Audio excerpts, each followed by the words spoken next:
que vamos a revisar es el marco conceptual, ¿no? En el contexto en el cual estamos desarrollando el capítulo de salud pública. Para eso vamos a centrarnos en esta parte. Y normalmente, pues, salud pública a veces se torna un tanto difícil o no entendemos bien por dónde es que hay que abordar el aprendizaje de este capítulo. Para eso justamente es esta primera lámina de marco conceptual, ¿no? Si es que ponemos énfasis en esto, si es que entendemos el orden lógico de cómo ocurren las cosas en salud pública, entonces el resto simplemente va a ser ampliar cada uno de los puntos que veamos en esta introducción. Lo primero es entender que en salud pública, ¿qué estudiamos? Estudiamos cómo se va a transformar todo nuestro sistema de salud. ¿Desde dónde? Desde el enfoque biomédico hacia un enfoque biopsicosocial. ¿Ya? Entonces, esto es lo que vamos a estudiar en salud pública. La transformación del sistema de salud desde el biomédico hacia el biopsicosocial. Ahora, ¿qué es el enfoque biomédico? Es el enfoque en el cual la mayoría de nosotros estamos acostumbrados a desarrollarnos. Es decir, es aquel sistema en el cual vamos a encontrar que las atenciones son principalmente recuperativas, rehabilitadoras, ¿sí? ¿Qué más ocurre en el enfoque biomédico?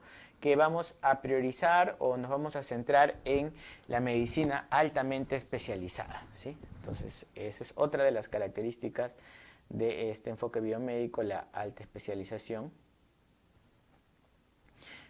Otra característica, ¿cuál es? Que está centrada en el tercer nivel de atención, ¿sí? El tercer nivel de atención donde nos gusta siempre trabajar, ¿no?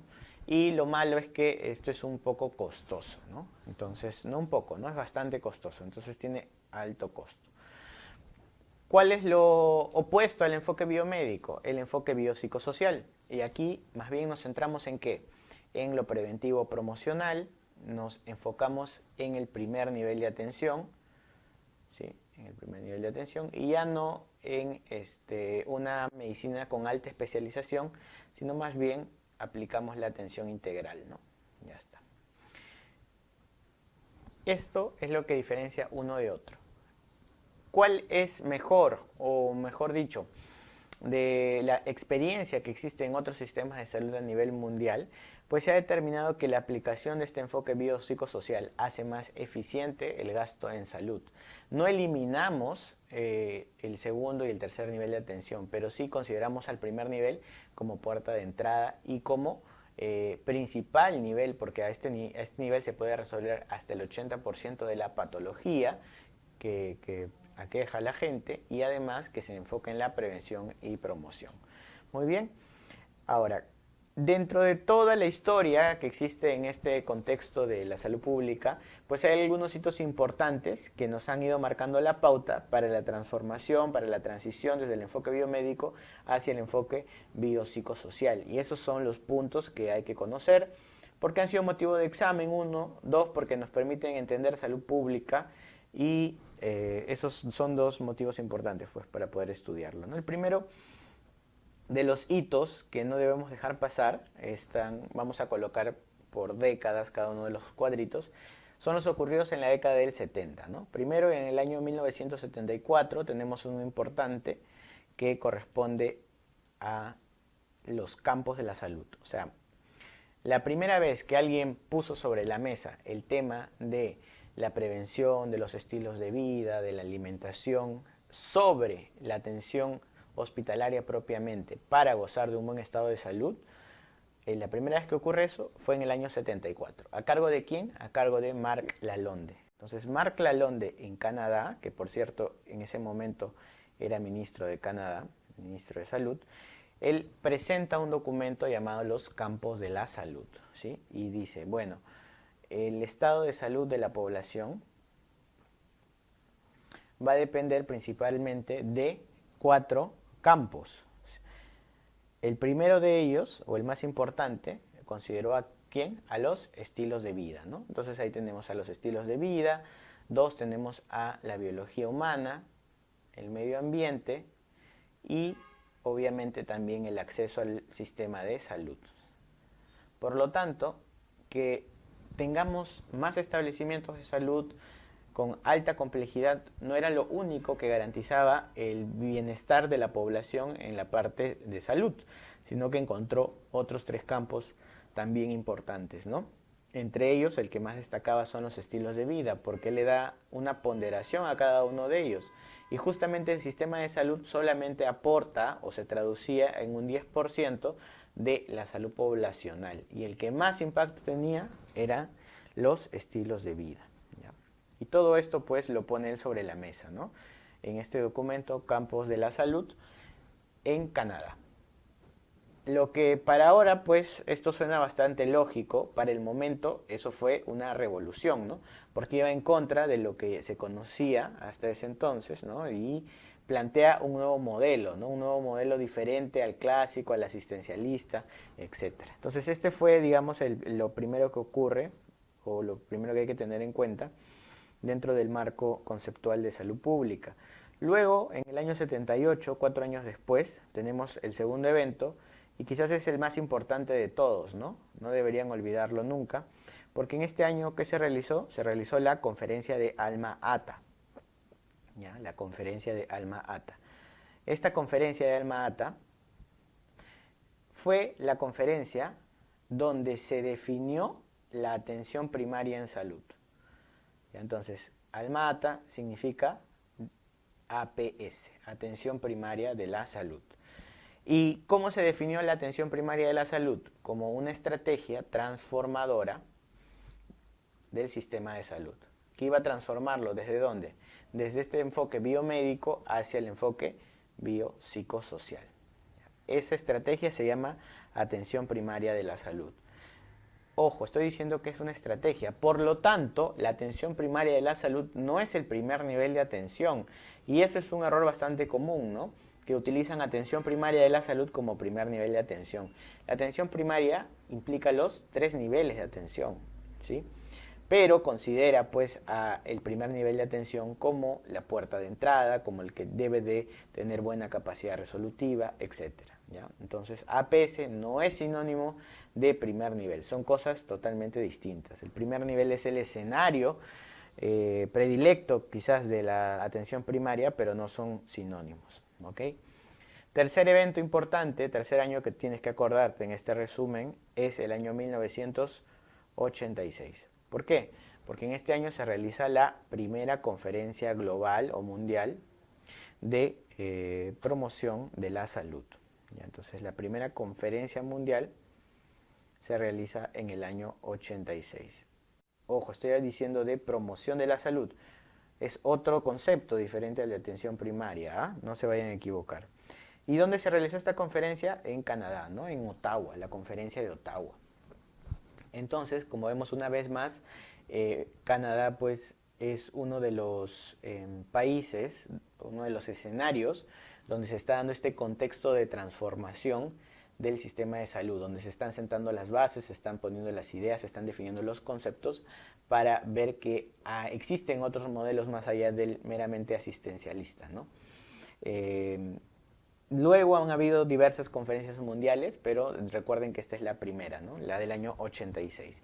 Y ahí se definió promoción de la salud como el conjunto de herramientas que se le otorgaba a la población para que se empoderen y tomen decisión sobre el estado de salud. Ahora, si esto bien ocurría en el mundo, pues en el Perú, recuerden que nosotros estamos siempre en relación con organismos internacionales, también debíamos adoptar pues alguna de estas nuevas ideas ya que estaban hace varios años en el mundo, ¿no?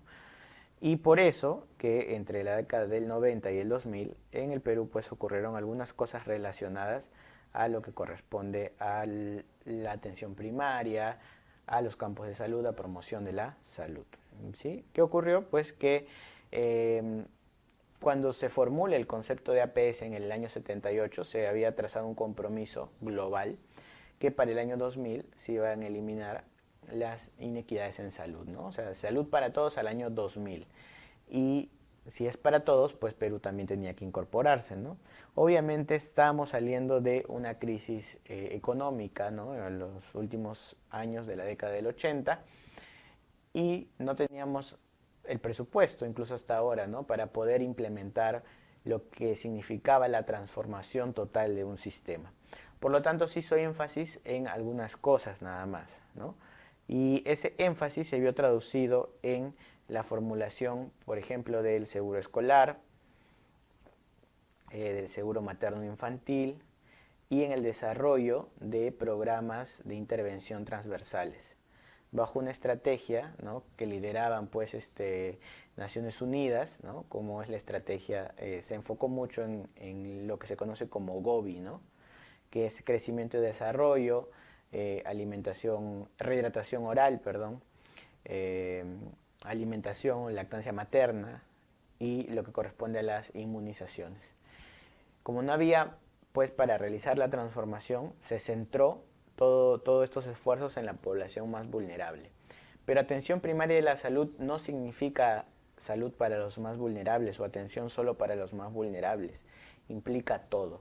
A este aspecto de la aplicación de la atención primaria, pero solo en los más vulnerables, se le conoció como la APS selectiva, ¿sí? Entonces Perú intentó aplicar uno de los enfoques de APS llamado APS selectivo.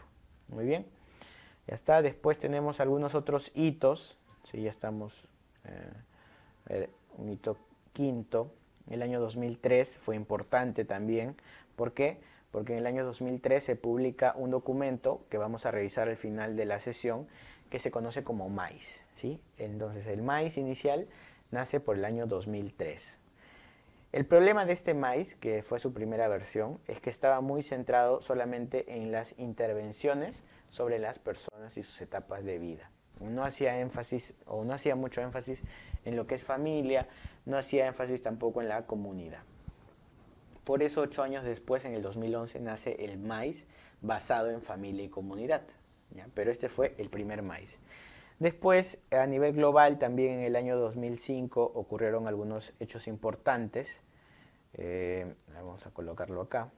En el año 2005 tenemos que la atención primaria de la salud, miren, ya habían pasado el año 2000 y no se había conseguido el objetivo de salud para todos, así que en el 2005 se renuevan estos conceptos bajo el nombre de APS renovada. ¿Ya? La APS renovada en el año 2005. En el año 2005 también se formó la Comisión de los Determinantes Sociales de la Salud de la OMS. ¿Sí? Ya, entonces 2005 pues a nivel global también fue un año importante, ¿ya? APS renovada y Comisión de Determinantes Sociales. Y finalmente, ya estamos en los tiempos actuales, en el año 2011 se publica el MAIS, pero ahora es el MAIS BFC, basado en familia y comunidad, ¿sí? Hace más énfasis ya no tanto en la persona, sino en la familia y la comunidad, ¿sí? Son sus 3 escenarios de acción. Luego, en el año 2020, este MAIS se actualiza, ¿sí? Tenemos que el MAIS se actualiza y ya no se llama MAIS, sino se llama Modelo de Cuidado Integral. Y por último, este modelo de cuidado integral, antes de pasar al siguiente, tiene algunas diferencias, ¿no? Primero, que ya no le llamamos atención integral. ¿Por qué? Porque ya en el mismo momento en el cual se definió la APS como tal, como atención primaria de la salud, era un concepto que no era adecuado, porque nunca se habló de atención cuando se definió APS, sino que esta conferencia pues fue en inglés y la traducción se hizo como atención. Pero ya el mismo protagonista de la conferencia, uno de los organizadores y coordinador general además de la conferencia, que fue el doctor David Tejada, médico peruano, nos habla de que él no se refería a atención, sino más bien a cuidado. Y haciendo honor a ello, pues justo en el 2020 se actualiza el concepto a modelo de cuidado integral, ya no de atención integral, sino más bien de cuidado integral. Y igual hace énfasis en la persona, familia y comunidad, pero a diferencia del anterior, este modelo tiene un componente de financiamiento más desarrollado, que además, ¿no?, y eso fue un punto débil del 2011, que el financiamiento no estaba muy desarrollado, y además se enlaza con una política nacional multisectorial, que es la que nace también meses después, ¿no?, a principios del 2021, la Política Nacional Multisectorial de Salud al 2030, ¿no?, donde se entiende por fin que para mejorar el estado de salud poblacional no basta con los esfuerzos del ministerio, nada más del Ministerio de Salud me refiero, sino que tienen que intervenir varios otros sectores, ¿no? Entonces, en la Política Nacional Multisectorial de Salud es un documento que reúne responsabilidades para 13 sectores en el país, ¿sí? No solo el sector salud, sino también tenemos transporte, economía, etcétera. Y de esta forma, pues se garantiza que el modelo de cuidado ya tenga un financiamiento adecuado. Muy bien, entonces eso es lo que corresponde a este marco conceptual inicial, y lo que vamos a desarrollar después básicamente es esto, ¿no? O sea, vamos a hablar de campos de la salud, de APS, de promoción de la salud y del modelo de cuidado integral. Todo se desprende de esta primera parte que es el marco conceptual. Listo. Antes de pasar a esos temas que hemos visto en el marco conceptual, hay uno que es importante, que es el de las funciones esenciales de salud pública, ¿sí? Las funciones esenciales de salud pública, ¿qué son? Son acciones que van a realizar o el Estado o la sociedad civil y que tienen como finalidad mejorar el estado de salud de la población. Muy bien. Ahora, estas funciones esenciales de salud pública se han actualizado hace poco, ¿no? A raíz de la pandemia, y tenemos 11 funciones esenciales de salud pública actualizadas en 4 campos de acción, ¿no? Estos campos de acción, ¿cuáles son? A ver. Cuando yo tengo un problema en el ámbito sanitario, un problema X, desde el punto de vista del Estado, hay que desarrollar una serie de pasos para poder solucionar ese problema, ¿no? Desde el paso 1 hasta el paso número, no sé, X también, ¿no? Pero para no repetir, hasta el paso número N. Ya está. Ahora, el Estado lo que hace es formula políticas para desarrollar, para resolver este problema.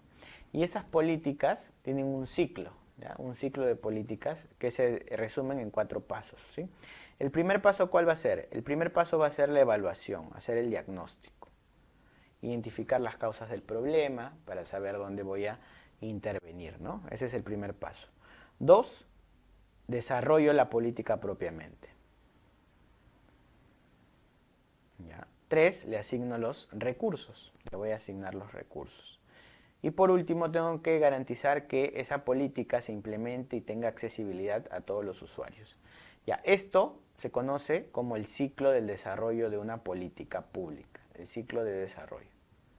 De tal forma que las funciones esenciales de salud pública se correlacionan con cada una de estas 4 etapas del ciclo del desarrollo de una política pública. Y justamente esto es lo mismo que aquí las funciones esenciales, ¿no? Evaluación primero, después desarrollo la política, después asigno los recursos y por último debo de garantizar la accesibilidad. Listo. Ya está. Ejemplo, ¿no? Si identificas que hay un problema de alimentación en el país, que la alimentación no es adecuada, entonces harás una evaluación, identificarás primero la desnutrición, identificarás los problemas de malnutrición, definirás cuáles son las causas, etc. Luego que hiciste todo ese análisis, esa parte teórica, desarrollas la política propiamente, donde vas a identificar tu problema, cuál es la situación que quieres lograr, cuál va a ser el impacto que se va a generar, cuál es la inversión que se va a realizar. Después de eso, asignas los recursos, porque sin recursos no puedes generar ese cambio que estás buscando. Y por último, tienes que garantizar que haya accesibilidad, es decir, que todos puedan beneficiarse de esa política determinada. ¿Ok? Listo.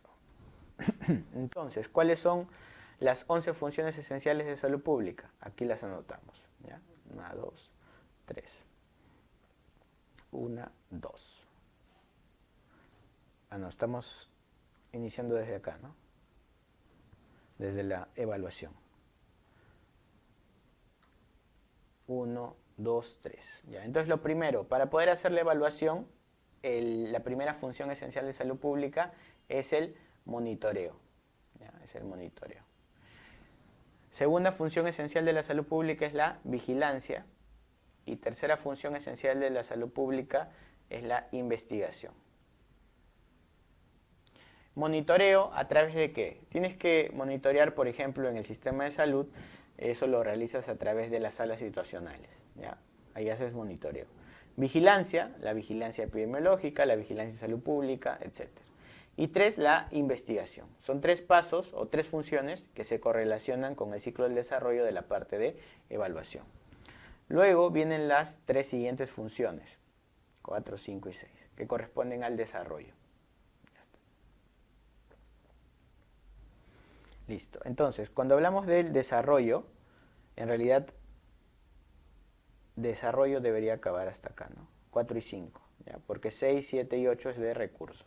Cuando hablamos de desarrollo, la función número 4 es el desarrollo de la política propiamente, y la función número 5 es la participación y movilización social. Ya está. Luego, en el ciclo del desarrollo de recursos, tenemos a las funciones 6, 7 y 8. Y esto se correlaciona con ¿qué? Se va a correlacionar con los recursos en salud, ¿no? Tenemos recursos humanos, recursos materiales y recursos financieros. Entonces, el número 6, ¿qué será? El desarrollo de los recursos humanos. Luego que vienen los recursos materiales. Entonces el número 7 corresponde a medicamentos, a tecnologías, etc. Y el tercer recurso es el recurso financiero. Por lo tanto el 8 es el financiamiento. Ya está. Y 9, 10 y 11 corresponden a la accesibilidad, ¿no? Ya está. Son los 3 últimos que tenemos. En cuanto a la accesibilidad, la función 9 es el acceso universal. La número 10 es la intervención, las intervenciones que se van a realizar sobre el contexto, sobre el medio donde vive la gente. Y el número 11 corresponde a ¿qué? Al abordaje de los determinantes sociales de la salud. Ya está. Entonces, este tema quizás es un poco complejo porque hay que saber todas las funciones, pero ha sido motivo de pregunta, ¿no? Entonces, ¿qué nos podrían preguntar? La definición, acciones que realizan el Estado, la sociedad civil para mejorar la salud de la población. Lo siguiente es con qué se correlacionan cada una de las funciones. Se correlacionan con el ciclo del desarrollo de una política que tiene 4 etapas: la evaluación, el desarrollo, la asignación de recursos y la accesibilidad. ¿Y cuáles son, no? Y ahí están las 11 funciones de salud pública. Muy bien. Ya está.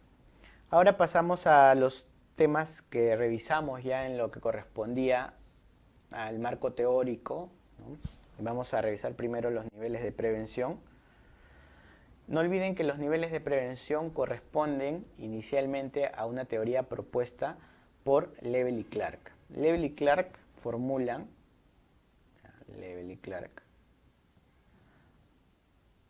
una teoría de prevención basada en 2 cosas primero. 1, en niveles, nivel primario, secundario y terciario, y 2, eso lo correlacionaron ¿con qué? Con la historia natural de la enfermedad. ¿Ya? En función de una etapa prepatogénica y una etapa patogénica propiamente. Listo, prepatogénica y patogénica. Ahora, en la actualidad, los niveles de prevención formulados por Lebel y Clark se han ampliado. Entonces ya no hablamos de primaria, secundaria y terciaria solamente, sino que además hablamos de ¿qué? De prevención primordial y de prevención cuaternaria. Pero de igual forma podemos hacer una comparación con la historia natural de la enfermedad. ¿Cómo hacemos eso? De la siguiente forma. Cuando hablamos de historia natural, tenemos una etapa prepatogénica y una etapa patogénica. Muy bien, ya está. Entonces, la etapa prepatogénica se denomina así justamente porque el agente aún no ha ingresado al huésped, ¿ok? Este modelo, pues, inicialmente se formuló para enfermedades infecciosas, por eso hablamos de agente y de huésped, ¿no? Entonces, en la etapa prepatogénica el agente aún no logra ingresar al huésped, pero se amplía ya a enfermedades crónicas no transmisibles, también es válido, ¿no? Y luego tengo una etapa patogénica donde ya el huésped ahora sí ingresó ¿a quién? El agente ahora sí ingresó al huésped. En la etapa patogénica ya logro ingresar. En la etapa prepatogénica, ¿qué tipo de prevención tengo? ¿Qué niveles? Tengo prevención primordial y prevención primaria. Son diferentes, ¿no? La prevención primordial lo que busca, ¿qué es? Es eliminar por completo el factor de riesgo. Ahora, en la realidad, sabes que no se puede eliminar por completo o es muy difícil, ¿no? En algunos pocos casos es que esto se ha logrado. Por ejemplo, en el caso de viruela, ¿no? Ya eliminas por completo el factor de riesgo. Lo otro, por lo cual se diferencia de la prevención primaria, es que en esta última no buscamos la eliminación total del factor de riesgo, porque entendemos que no siempre se puede, ¿no? Entonces lo que hacemos es disminuimos la exposición. Entonces aquí se disminuye la exposición al factor de riesgo. Y a su vez, ¿cuál va a ser la consecuencia de esta disminución de exposición? Que va a disminuir también la incidencia. Entonces no te olvides de ello. En la prevención primaria hay disminución de incidencia. Es decir, disminuyen los casos nuevos, ¿no? Van a disminuir los casos nuevos. Y esa podría ser una buena pregunta, porque en la prevención secundaria más bien lo que se busca es que disminuya la prevalencia. ¿Ya? No te olvides. Ya está. En cambio, con la primaria evitas que se generen nuevos casos, ¿no? Con la secundaria, los que ya hay, ves la forma de tratar de recuperarlos, de curarlos. Muy bien. Ahora, dentro de la misma prevención primaria, podemos hablar de la promoción, entendiéndose esta como educación, como una actividad dentro de prevención primaria centrada en la educación, y podemos hablar de la protección. Entonces, dentro de prevención primaria, tenemos a la promoción y tenemos a la protección. Cuando hablamos de promoción, nos referimos que principalmente a actividades de tipo educativas. Lo bueno es que se puede hacer a toda la población.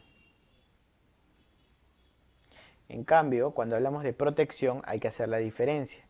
Me pueden estar hablando de protección de la salud o me pueden estar hablando de protección específica. Cuando te hablan de protección específica, ¿eso qué significa? Que estás interviniendo de alguna forma. Haces un tipo de intervención y esta intervención va a tener un costo asociado, ¿no?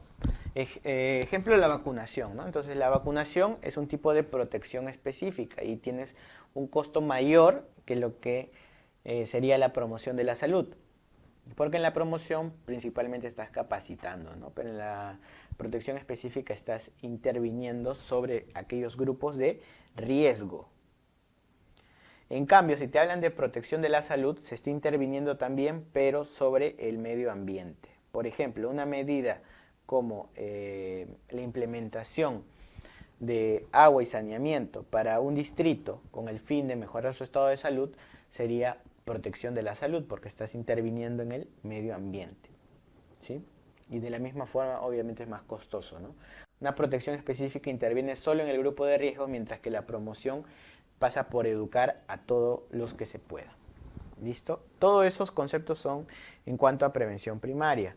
Dentro de la prevención secundaria hay dos conceptos importantes. Uno es el de tratamiento precoz, diagnóstico, perdón, y tratamiento precoz. Uno es diagnóstico y dos es tratamiento precoz, ¿no? Estoy juntándolos. Uno es diagnóstico y dos, tratamiento precoz. Ya, pero este diagnóstico tiene que ser diagnóstico oportuno, antes de la manifestación de los signos y síntomas, es decir, tiene que ser el screening, ¿sí?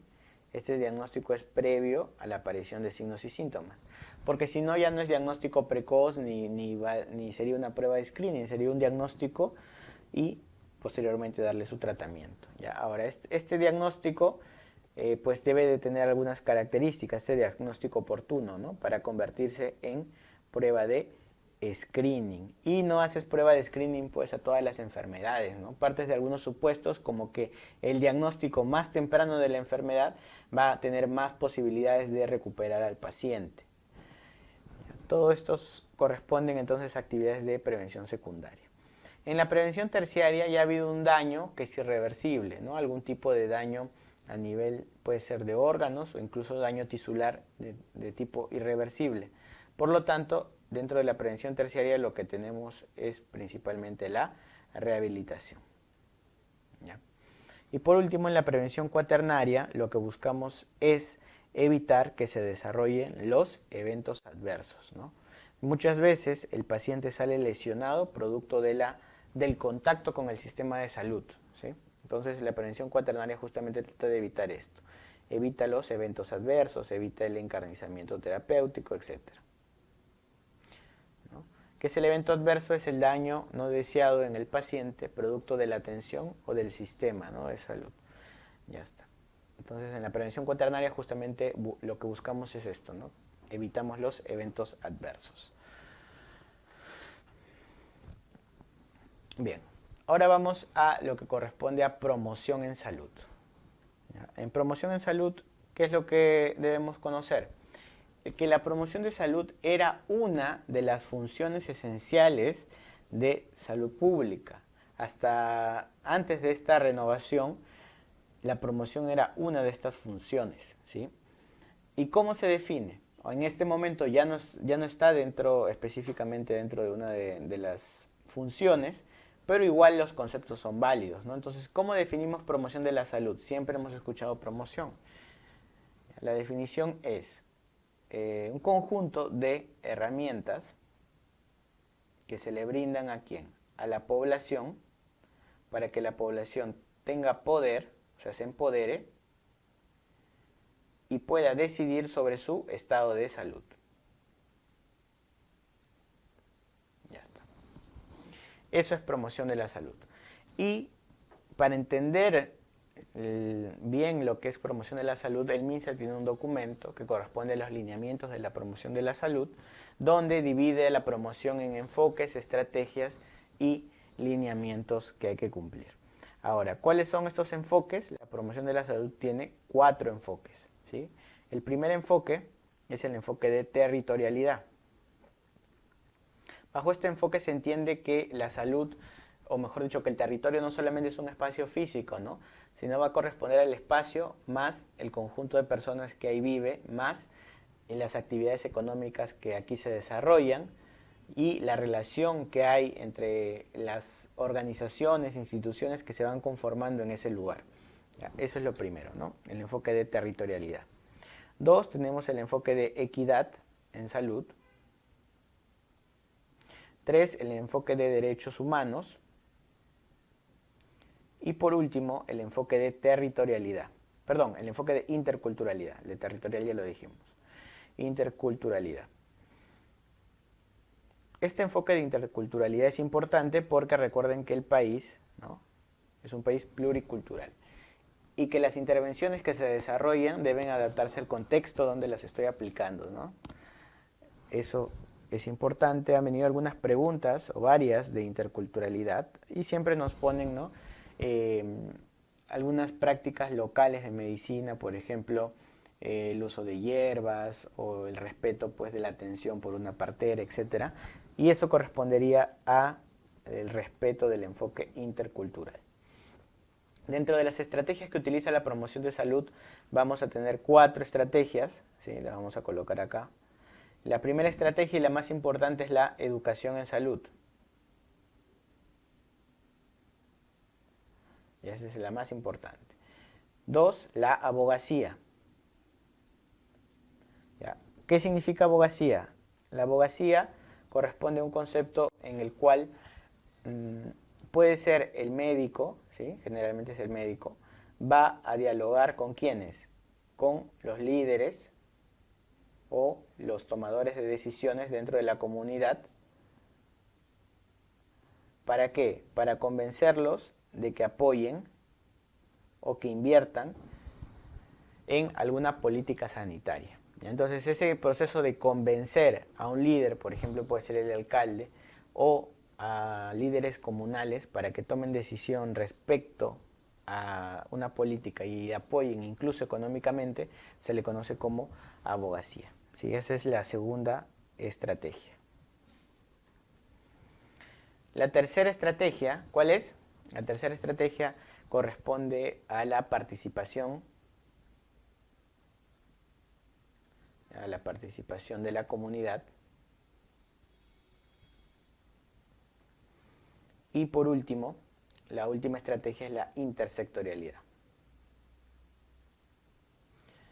Listo. Entonces la participación comunitaria implica que la comunidad trabaje de la mano con el establecimiento de salud. Ahí tenemos figuras importantes como el agente comunitario. Y por último, la intersectorialidad deja claro que para mejorar el estado de salud de la población no solamente basta los esfuerzos desde el punto de vista del establecimiento, ¿no? Sino que todos deben participar, ¿no? Deben participar la sociedad civil, las instituciones, las empresas pueden participar y también el gobierno local, ¿no? Entonces, cuando aplicas esta estrategia de intersectorialidad, lo que buscas es desarrollar alianzas estratégicas. Y no olviden que el principal aliado que va a tener el establecimiento de salud y con quien debemos desarrollar alianzas corresponde al gobierno local. ¿Sí? El gobierno local, ¿por qué? Porque tiene presupuesto justamente para poder intervenir en salud. Muy bien. Y ahora vamos a revisar lo que corresponde a los lineamientos. Los lineamientos también son 4. Ya, acá los ponemos. El primer lineamiento es la salud como eje integrador.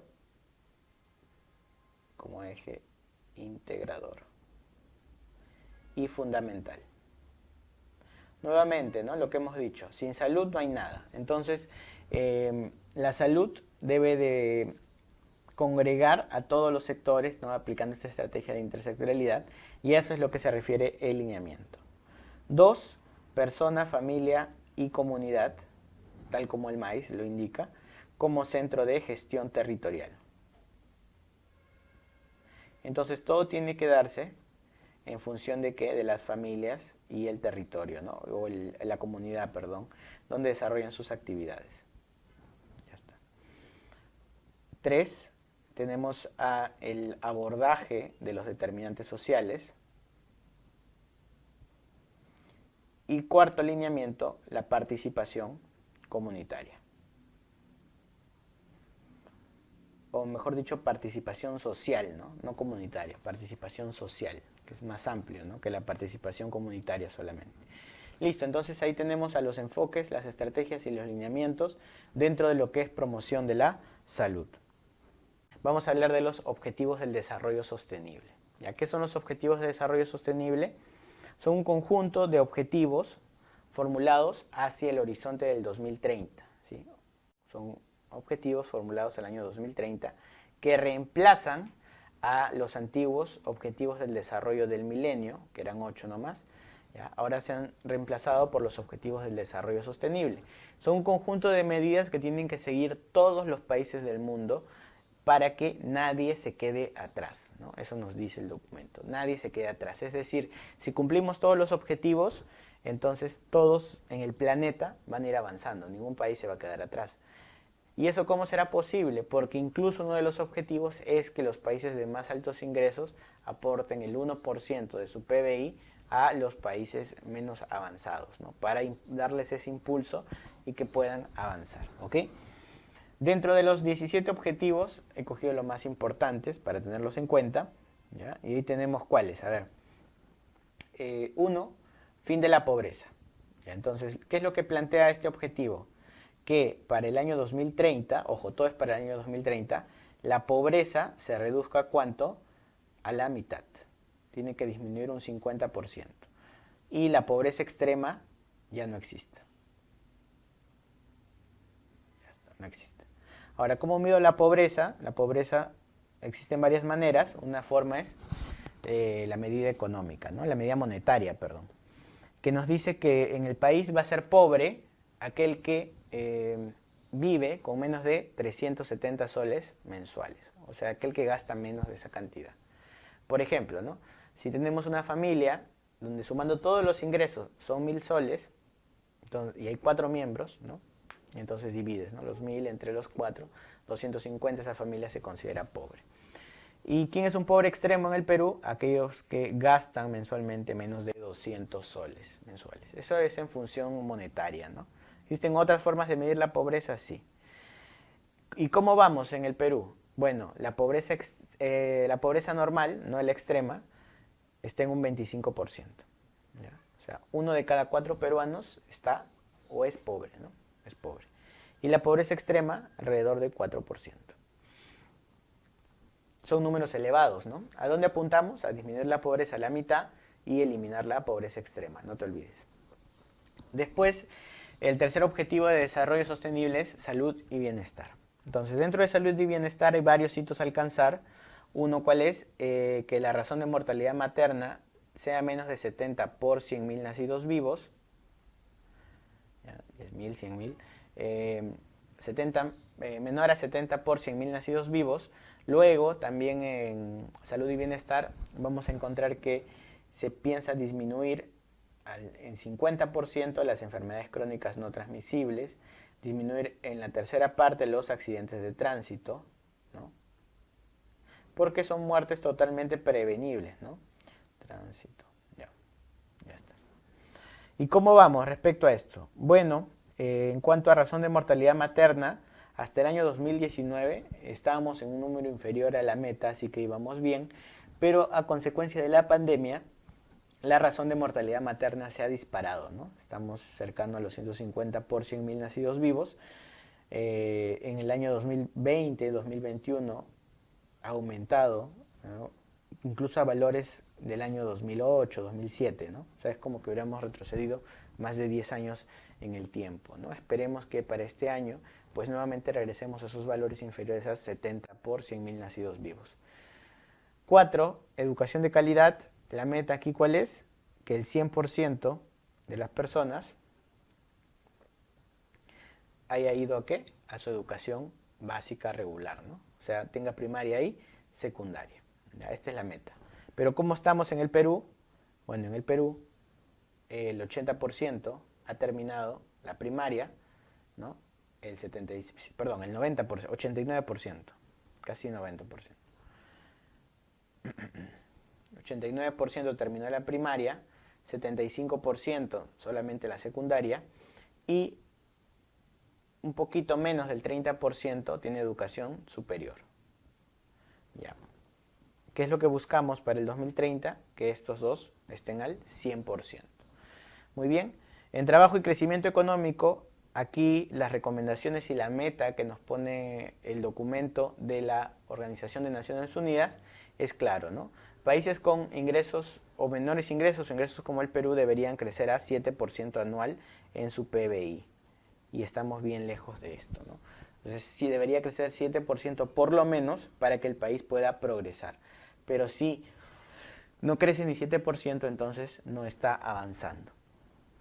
Y de hecho no estamos cumpliendo este 7%, ¿no? Estamos alrededor del 2-3%, me parece que es la proyección de crecimiento. 6. Agua limpia y saneamiento. Aquí la meta es igual, 100%, vamos a ponerlo en celeste. Todas las metas están en celeste, ¿no? 100% de agua y saneamiento para el 2030. Ya está. En lo que es agua, vamos cerca del 90%, ¿no? Pero en saneamiento estamos también alrededor del 70%. Y por último, el objetivo 17, alianzas para el logro de los objetivos. Aquí lo que nos dicen es que por lo menos se debe donar alrededor del 1% del PBI de los países de altos ingresos. ¿Para qué? Para que los países de menores ingresos puedan alcanzar estos objetivos planteados, ¿sí? En total son 17 objetivos y son más de 100 metas propuestas, pero hemos conversado de las más importantes. Atención primaria en salud fue un concepto que nace en el año 1978 en la conferencia de Alma-Ata. Esta conferencia fue organizada por las Naciones Unidas, ¿sí? Pero el coordinador general de esta conferencia fue el doctor David Tejada, el doctor David Tejada, fue un médico peruano y se encargó de realizar esta reunión, para lo cual reúne a más de 100 países a nivel mundial. Entonces hay que ver el contexto, ¿no? Estamos en un contexto de Guerra Fría, donde tenemos dos bloques, ¿no? Uno liderado por Estados Unidos y otro liderado por la Unión Soviética. Entonces, estos dos bloques, que eran opuestos, lideraban el modelo económico, y del modelo económico también se desprendía todo lo demás, ¿no? Incluso los modelos sanitarios en el mundo. 4 años antes de la conferencia de Alma-Ata ya se tenía conocimiento, gracias al informe Lalonde, que el modelo que siempre se aplicó de la medicina especializada, de la medicina de alto costo, no garantizaba el acceso de salud a toda la población y que podían surgir o podían existir modelos mejores. Entonces David Tejada pues se destaca porque logró poner de acuerdo a todos estos países, a ambos bloques, en una definición de atención primaria en salud como estrategia transformadora del sistema, desde un sistema pues clásico en el enfoque biomédico hacia uno más biopsicosocial, ¿sí? En esta conferencia realizada en la ciudad de Alma-Ata, lo que ahora es Kazajstán, definieron y firmaron un documento con el concepto de atención primaria en salud, pero un concepto que originalmente se conoció como el Primary Health Care, porque este fue el idioma oficial de la conferencia y es tal cual lo narra David Tejada, ¿no? Entonces él, más que llamar la atención primaria en salud, le llama cuidado integral, ¿ya? Cuidado integral. Y cuando se define esta atención primaria, esta APS, se hace una definición muy amplia, ¿sí? Muy vaga incluso. ¿Con qué objetivo? Con el objetivo pues de que todos pudieran estar de acuerdo, ¿no? Entonces, imagínense poner de acuerdo a 100 países. Entonces se pusieron de acuerdo, firmaron y finalmente, además de definir la atención primaria en salud, se quedó que esta estrategia se iba a aplicar en todos los países para lograr esa transformación y lograr un objetivo macro que era al año 2000 iban a eliminar la desigualdad y que al año 2000 se iba a alcanzar salud para todos, ¿sí? Aplicando esta estrategia. El problema, ¿cuál fue? Que al ser una definición tan amplia, como les mencionaba, cada país lo fue adaptando a su realidad, a su contexto propio. Y es así que de la definición original de atención primaria derivan diversos enfoques. Entonces, ¿qué enfoques tenemos? Por ejemplo, tenemos al enfoque selectivo. Ya está. El enfoque selectivo es, por ejemplo, el aplicado por países con bajos ingresos. Y es un modelo de atención primaria, pero enfocado en ¿quiénes? En los más vulnerables. Por ejemplo, el Perú aplicó este enfoque selectivo, ¿no? Pero atención primaria en salud nunca buscó ser una medicina solamente para más vulnerables, sino un modelo que beneficie a toda la población en su conjunto. Luego, otro enfoque aplicado de atención primaria es el enfoque de atención primaria en salud, justamente es el enfoque de atención primaria, que es, por ejemplo, el enfoque, si ustedes leen textos de España, ahí le llaman atención primaria, ¿qué? Al primer nivel de atención. Es decir, ellos adaptaron la atención primaria en salud solo para el primer nivel de atención y tampoco ese era el sentido de la atención primaria, ¿no? La atención primaria en salud como tal era la estrategia, no un nivel de atención. Después tenemos el enfoque adecuado, el enfoque de Alma-Ata, que va acorde a la definición dada en la conferencia de Alma-Ata. Y después hay un enfoque más amplio, ¿no? El enfoque de justicia y derechos, que es un enfoque ya más ampliado, que no solamente se centra en el ámbito de la salud, sino también en los otros campos, en las otras áreas, no de salud propiamente. El tema es que para el año 2000 no se alcanzaron los objetivos por diversos motivos, entre ellos los enfoques. Otra de las causas por las cuales tampoco se lograron los objetivos fue por las enfermedades emergentes y reemergentes, es decir, los motivos de fracaso, ¿no? Emergentes y reemergentes, Ahí tenemos la pandemia del VIH, por ejemplo, reemergentes como la tuberculosis, ¿no?, a raíz del VIH, luego el avance o el incremento de la tecnología,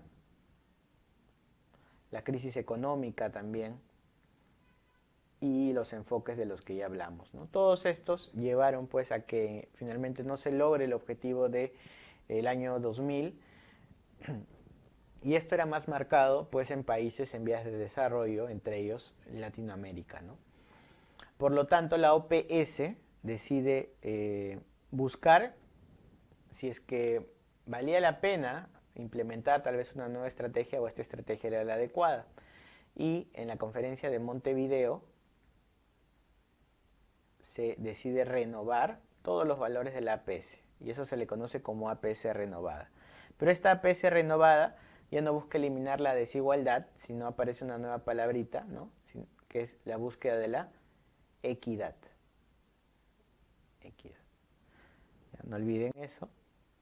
A raíz de la conferencia de Montevideo, la OPS renueva los valores de la atención primaria de la salud y ahora están más centrados en la equidad. ¿Cuándo fue esto? En el año 2005, ¿ok?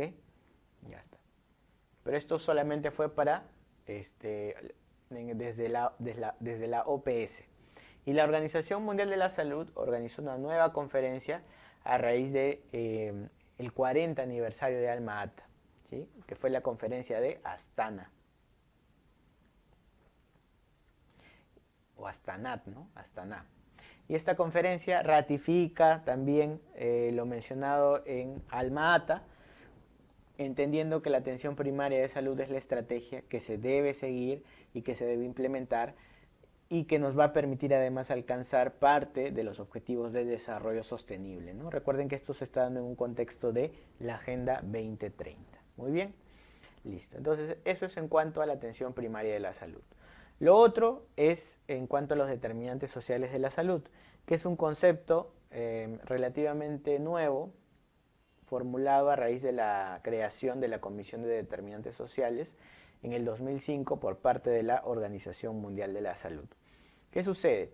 Que una vez Marc Lalonde formula su teoría de los campos de la salud, después de él tenemos otros autores que también formularon otros campos, otras teorías, ¿no? Whitaker, por ejemplo, ya también formuló algunos campos, y así, ¿no? Diversos autores comenzaron a formular diversas teorías. Finalmente la OMS conforma una comisión y define los determinantes sociales de la salud, que es el modelo actual que define el estado de vulnerabilidad que tienen las poblaciones, ¿no? Entonces nos sirve para hacer este análisis.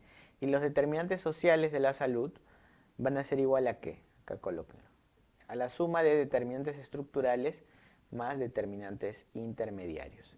Y nos van a permitir alcanzar la equidad, ¿no? Ya está. Entonces, para eso, si nosotros trabajamos a nivel de determinantes sociales, podemos lograr una sociedad con más equidad, ¿no? ¿Y qué quiere decir que tenga más equidad? Que vamos a suministrar los recursos de acuerdo al grado de vulnerabilidad que tenga cada individuo dentro de la sociedad. Porque si le damos a todos lo mismo, ¿no?, si logramos un estado de igualdad, al final no logramos nada, ¿no? Esta desigualdad continúa. En cambio, si es que trabajamos a nivel de determinantes sociales, vamos a poder acortar estas brechas de inequidad que existe. Muy bien, ahora, ¿cuáles son estos determinantes sociales? Vamos a tener a los estructurales y a los intermediarios. Y aquí es importante que puedan recordar, para fines de examen obviamente, cuáles son estructurales, cuáles son intermediarios.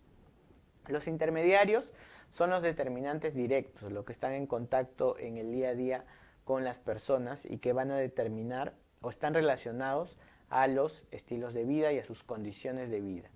En cambio, los determinantes estructurales son más difíciles de cambiar, ¿no?, y conforman la macroestructura social. Pero como esto pues hay que ejemplificarlo, veamos cuáles son cada uno de ellos, ¿no? Los intermediarios, para que ustedes recuerden, acuérdense de esto, ¿no?, las 3C más las 2F más SS. ¿Qué es esto? Las 3C, la conducta, las circunstancias materiales y la cohesión social. Ahí tenemos los tres intermediarios en cuanto a la C. Conducta, circunstancias material y cohesión social. Las dos F, factores biológicos y factores psicosociales.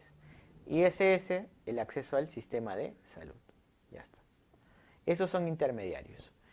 Pero los intermediarios, es decir, tu conducta, las circunstancias donde vives, la cohesión social, ¿no? E incluso factores biológicos y psicosociales, están condicionados por unas causas macro, que son los determinantes estructurales, también llamados las causas de causas. A estos estructurales se les conoce como causas de causas y a los intermedios se les conoce como las causas directas. ¿Causas directas de qué? Causas directas de inequidad. Y los estructurales son las causas de causas. Ahora, ¿cuáles son los estructurales? G y O. Acuérdate, G y O. Género, etnia, educación, ingresos y ocupación. Ya, esos son los estructurales. Entonces ya sabes los estructurales, ya sabes los intermediarios. ¿Han preguntado en el examen eso? Sí, varias veces, ¿no? Ya está. Muy bien, y con eso entonces hemos visto este par de temas. Nos faltaría revisar lo que corresponde a modelo de cuidado integral. Cuando hablamos de modelo de cuidado integral, ¿a qué nos referimos? Nos referimos a un documento publicado por el MINSA. ¿Sí? Entonces el MINSA publica el modelo de cuidado integral en el año 2020. Y este modelo reemplaza a un antiguo modelo que se conocía como MAIS. Entonces antes teníamos el MAIS basado en familia y comunidad, pero ya no. Ahora este ha sido cambiado por el modelo de cuidado integral, que en esencia es igual, es una actualización a los nuevos tiempos, de forma adecuada. Además se cambia el nombre porque, como les decía, David Tejada no hablaba de atención integral, sino más bien hablaba de cuidado integral, ¿sí? Entendiendo que la atención se define más bien como una relación de tipo vertical, donde hay alguien que sabe, que tiene el conocimiento y alguien que no sabe, y el cuidado integral más bien se da en un contexto de una relación más horizontal, ¿okay? Donde hay una colaboración mutua. Y de la misma forma este modelo de cuidado integral va a tener, se va a enfocar en la persona, en la familia y en la comunidad, ¿sí? Va a enfocarse en estos tres: persona, familia y comunidad. Al igual que el MAIS BFC, ¿no? Entonces por ahí trabajan bajo ese mismo concepto. Bien. Dentro del modelo de cuidado integral vamos a tener componentes. Son 4 componentes: la prestación, la gestión, la organización y el financiamiento. A esta prestación también se le llama provisión de salud, ¿ya? Es otro nombre con el que les podrían preguntar. Entonces, el modelo tiene 4 componentes y la ventaja de este modelo es que se da en un escenario de cobertura universal de salud, y específicamente que va a tener financiamiento gracias a que ya se promulgó también la Política Nacional Multisectorial de Salud al año 2030. Entonces, esta Política Nacional de Salud del año 2030 identifica como problema de salud pública que hay años de vida perdidos de forma prematura, ¿sí? Años de vida que se pierden de forma prematura, por diversas causas. Si perdemos años de vida de gente que trabaja, que está en actividad, que es parte de la PEA antes de tiempo, entonces, ¿qué es lo que sucede? Que estamos perdiendo productividad como país, porque son personas que ya no están, que van a dejar de producir, o que tienen algún tipo de discapacidad y que van a dejar de producir. Dentro de las causas identificadas para que haya años de vida perdidos de forma prematura, está justamente el poco acceso a los servicios de salud y todo lo relacionado al sistema de salud. De tal forma que la política viene acompañada de un financiamiento que va a hacer posible la implementación del modelo, por lo menos de forma teórica, ¿no? ¿Qué debo saber yo? Pues que la política respalda el modelo, que si la política se implementa, quiere decir que el modelo también se ha implementado, y por lo tanto el financiamiento que viene de estos 13 sectores que involucran el cumplimiento de la política va a poder beneficiar en mayor o menor medida que el modelo de cuidado integral sea efectivo, ¿no? y se pueda implementar.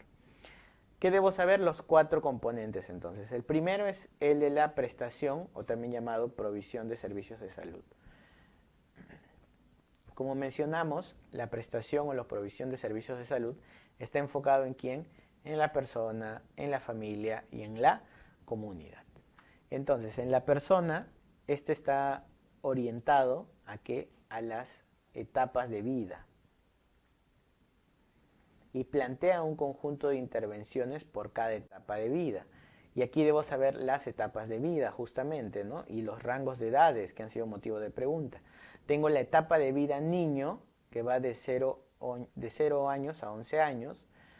Ya, ahí está. Luego tengo la etapa de vida adolescente, que va de los 12 años hasta los 17 años. Luego tengo al joven, que va de los 18 a los 29, al adulto, que va de los 30 a los 59, y al adulto mayor, que va de 60 a más. Ya está. Listo. Entonces, el modelo lo que plantea es un conjunto de intervenciones para cada uno de ellos. Estas intervenciones van a permitir que el ingreso a la nueva etapa de vida sea en buen estado de salud. Y también el modelo plantea que el estado de salud actual que tiene el individuo es consecuencia de cómo le fue o cuáles intervenciones se realizaron en la etapa de vida previa que tenía. Listo, ya está. Luego, en cuanto a la familia, ¿qué es lo que plantea el modelo? En cuanto a la familia, plantea también intervenciones ya no de acuerdo a etapas de vida, sino al ciclo vital familiar. Ya está. ¿Y cuáles son estas etapas del ciclo vital familiar? Pues tenemos a la familia en formación, la familia en expansión, la familia en dispersión y la familia en contracción. La familia en formación es la pareja inicial. ¿Ya? Esta es la familia en formación, ya la pareja inicial. Luego la familia en expansión es cuando además se suman los hijos. La familia en dispersión es cuando alguno de los hijos ya parte a formar su nuevo hogar. Alguno, no necesariamente el mayor, ¿no? De repente es el menor el que primero forma su familia, así que se va del hogar. Y la familia en contracción es cuando esta pareja inicial nuevamente se queda aquí, ¿no? Ya está. Esta es la familia en contracción. Además, el modelo plantea que la prestación de salud no necesariamente tiene que ser intramuros, sino que puede ser extramuros.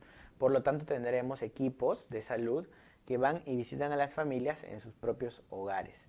Y ahí se realizará un plan de atención integral a las familias, ¿no? Lo que se conoce como el PAIFAM, Plan de Atención Integral Familiar. Y estos equipos van a evaluar a las familias y para eso van a utilizar herramientas, ¿no? Para la evaluación de la familia. ¿Qué herramientas van a utilizar? Van a utilizar, por ejemplo, el familiograma, ¿no? En la ficha familiar van a tener que llenar su familiograma. Ya está, su familiograma o genograma, que va a permitir conocer cuáles son las relaciones internas familiares, ¿no? La estructura y las relaciones internas familiares, no lo olviden. Estructura y relaciones internas. Y también voy a aplicar el ecomapa. El ecomapa no me identifica relaciones externas, sino el ecomapa más bien me identifica las relaciones externas. ¿Cuáles son esas instituciones de apoyo que tiene la familia? La escuela, la iglesia, etcétera. Todo esto se consigna en la ficha familiar. Y existen otras herramientas que no están dentro de la ficha familiar propiamente, ¿ya? Pero también se utilizan para la evaluación de la familia, por ejemplo el APGAR, ¿no? El APGAR familiar es una encuesta para evaluar la funcionalidad familiar. Entonces aquí podré decir, tengo una familia funcional o no, mi familia es disfuncional y la clasifico incluso, ¿no? Leve, moderada, severa, ¿no? Ya está. Entonces, esta es otra herramienta que no está dentro de la ficha familiar, pero también se utiliza, ¿no? Y las que sí están dentro de la ficha familiar, el familiograma y el ecomapa. Eso es en cuanto a la provisión o la prestación de salud de las familias. Y por último tenemos la prestación o la provisión de salud de la comunidad o en la comunidad. Para eso existe una metodología de trabajo con la comunidad que se conoce como la metodología APOC. Atención primaria orientada a la comunidad. Muy bien. En la comunidad, ¿qué es lo que busco con la prestación? La creación de entornos saludables. Y aquí nos vamos a apoyar con nuestros agentes comunitarios, no lo olviden, ¿no? El agente comunitario. Y obviamente las características que debe tener mi agente comunitario, que lo escoja la comunidad es quien lo escoge, ¿sí? ¿Ellos son profesionales de la salud? No, no son profesionales de la salud, ¿ya? Y van a realizar principalmente acciones de promoción y prevención de la salud y sirven como puente entre el establecimiento de salud y la comunidad. De esa manera se eliminan esas brechas, esas barreras culturales que podrían generarse o que existen, ¿no? Especialmente en la zona rural. Listo, eso es en cuanto a la provisión o prestación. Y después, en cuanto a lo que corresponde a los otros tres componentes, tenemos al componente de gestión, de organización y financiamiento. El componente de gestión básicamente pasa por diversos tipos de gestión, ¿no? La gestión orientada a los resultados, la gestión de la calidad, la gestión por procesos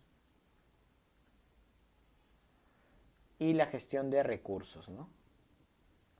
Ya sabes, ¿no? Los recursos humanos, el equipamiento y la infraestructura, ¿no? Que corresponde a recursos materiales.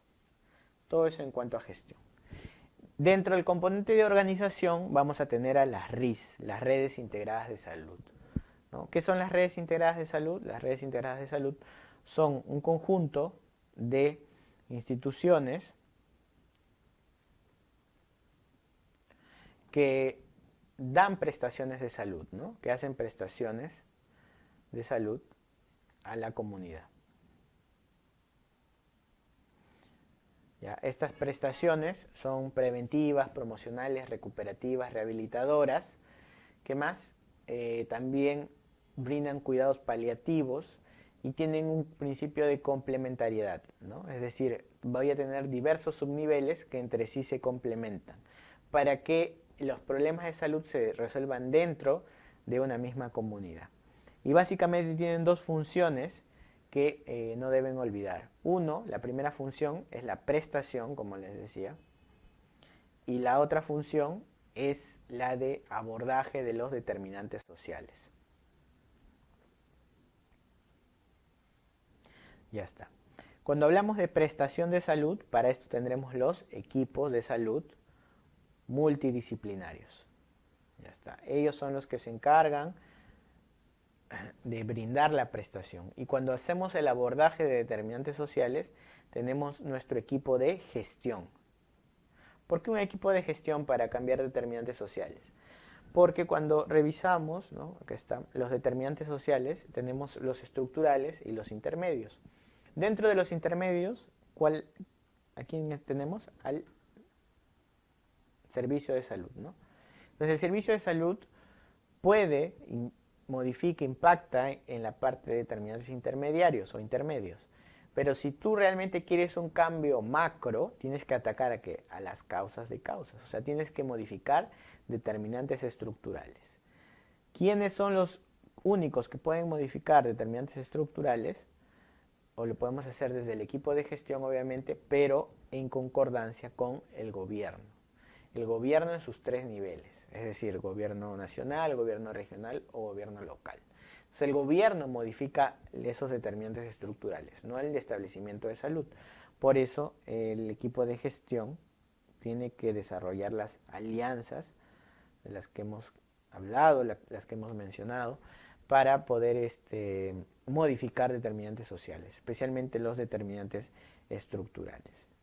Eso es en cuanto a RIS, ¿no? A RIS. Y por último, el financiamiento. Vamos a tener financiamiento per cápita o capitado, ¿no? Que es la principal propuesta de financiamiento del modelo, que está orientado principalmente al primer y segundo nivel de atención.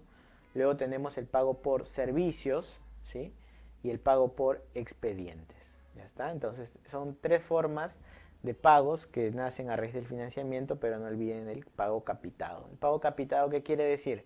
Que si tengo un establecimiento de salud con población asignada de 100 y he definido que mi per cápita es de 10, entonces significa que voy a darle 1000 soles a ese establecimiento por un año y le pediré que me rinda cuentas del estado poblacional por ese dinero que se le ha otorgado.